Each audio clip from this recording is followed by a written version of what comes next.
mean, Michael Carrick, when you look at it, Simon, Rooney has just hit a bit of a roadblock, obviously, in more ways than one at Birmingham City. Yeah. So he's looking for work. Steven Gerrard's found life pretty darn tough in Saudi Arabia. It hasn't really worked out for Frank Lampard, who isn't in a job at the moment. Michael Carrick, he comes out of there from a golden generation of players as one who is really shining.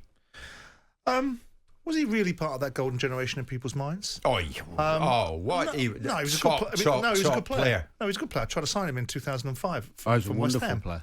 He was a very good player. But not normally when you talk of the golden generation, does Michael Carrick's name get mentioned in that bracket? Is he up there, Danny? Well, I think the golden generation comes from that England team and squad, really, that people talk, and he wasn't in it. Gerrard, he wasn't Rooney, in it, yeah. So Scott, all that. Beckham. Stevie's, Scholesy, Lamb. But the same period. I mean, that's key to what you mean is somebody who's successful in that area at club level and had a huge influence on that Manchester United team. Yeah, I mean, he was a really, really top player, but I don't think he's not generally classed in he's not. When you think of the golden generation, you think of the front and the back pages of the newspapers, and certainly Lampard, Gerrard and Rooney have made those. Whereas Carrick travelled a different way. He quarterbacked Man United. He was a different kind of player, and a very understated one. And he's gone about his business a different way. Now, ultimately, he stepped into the hot seat at United for a couple of games when the Ole Gunnar Solskjaer fiasco was brought to an end. But he's also gone behind the scenes and learned his trade a little bit more. Some could suggest that maybe Steven Gerrard did too. But the point is that Carrick's a different personality, a different profile, a different prestige. He went to Middlesbrough last year. He did well. Started this season, all of a sudden, the wheels have come off. With the greatest respect to the achievement, I know Steve Gibson will get promoted over to the Premier League every day of the week and twice on Sunday over getting to a cup final, albeit nice to have honours, and if you can get them as an owner of a football club, they're few and far between. Sure. But this is a game where you've beaten Chelsea, and with due respect to us, we beat Liverpool, we outplayed Liverpool. And Liverpool were in their pomp at that time, not a dysfunctional Chelsea side. They were a side that went on and won a treble that season. Right? So we beat them fair and square, and we were the better side on the night. But when we went to Anfield, reality kicked in. And I suspect, albeit that I don't think Chelsea are a particularly good side, that it will be a different...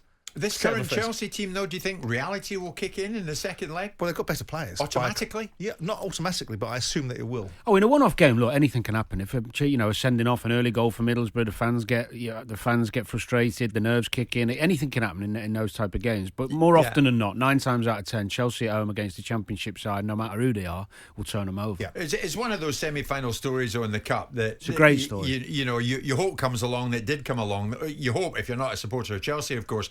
And Carrick, of course, quite rightly was thrilled. It's as proud as I've been, I have to say, and again for the players, knowing them, what they've put in, and how close a group they are, and seeing the stadium and the supporters supporting the lads right till the end when they needed that bit of help for the last 10 minutes or so.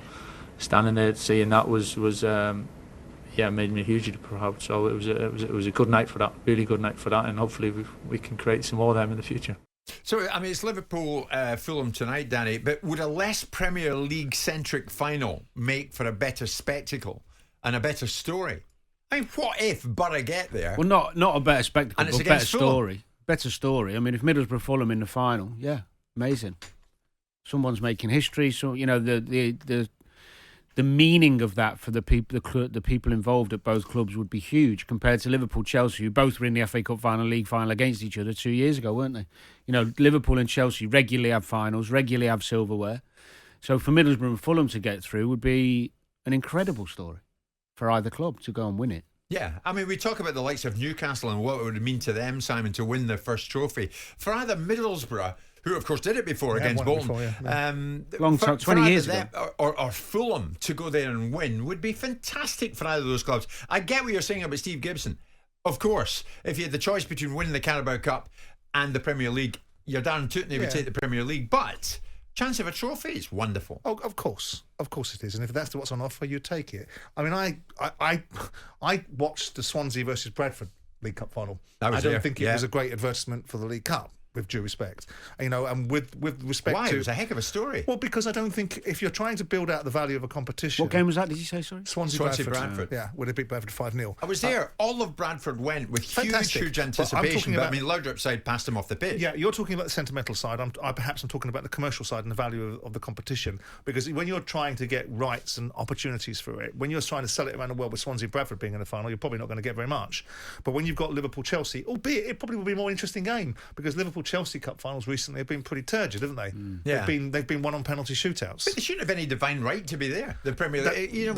Why should it be a Premier League final? That's not what I'm saying. I'm simply saying that if we're talking about the intrigue and the value of it, then yes, of course, getting lesser sides into the final makes the competition perhaps more quintessentially English. But the bottom line is it also makes it look like the old man with a rattle, which is often my accusation about how the Football League portrays itself. It's the Football League Cup.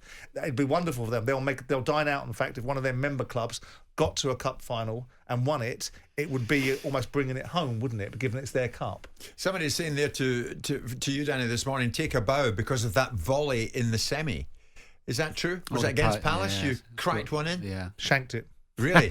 Really? Did you look up, Danny, and try and find him in the crowd? Did you find him in the director's box? No, he did the following year when we beat them in the FA Cup.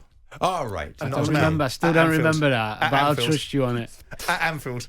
I must admit, to me, there's something quite intriguing. If Middlesbrough get there and Fulham get there, I mean, I'll put it out there this morning. Would a less Premier League-centric final make for a better spectacle and a better story? Better story, not spectacle.